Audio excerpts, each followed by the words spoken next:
Welcome to Soilborn Farms.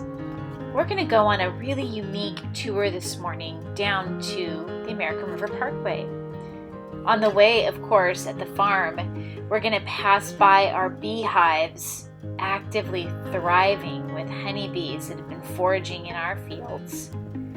We'll walk through this gate that takes us out the perimeter of our property, and just ahead of us, through the trees, is a beautiful creek called Cordova Creek. We can barely fit under the branches anymore, but just a few short years ago, this was very bare, filled with cement and lacking any life. You'll be surprised at what we're going to find when we get in here. Thanks to many caring volunteers, we were able to restore this creek with natural habitat, and one of the first creatures to return built this amazing dam and many others going all the way up this creek. You can see how clean the water looks just below the dam, and how surrounded it is by trees, willows especially, which are native. Here are pictures of what the creek looked like before the restoration. You can see the cement, the metal, and then how much work went into it. Look back at that thriving landscape. Now we're going to cross the bike trail and head down towards the American River. It is a really dry landscape this time of year, so look around to see what animals you might see as we arrive at the river. This is an abundant habitat very close to our farm and very interrelated to our farm.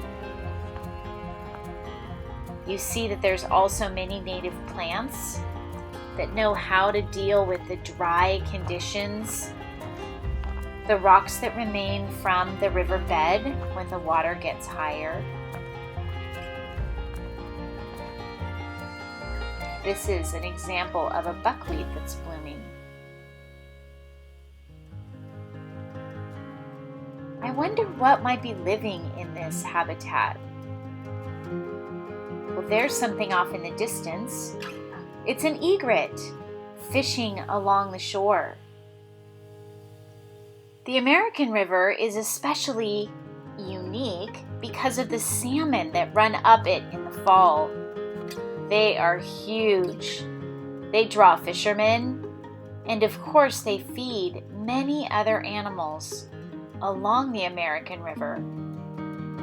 We're going to take a look at a few of the animals that live in this habitat. Of course, there's river otters. What else do you think might live here? Oh, there's an otter enjoying a salmon. A great blue heron. Of course, part of the process is the fish left along the shore so that things like raccoons can reach in and grab some of those leftover pieces. And the vultures, those that are searching for decaying animals.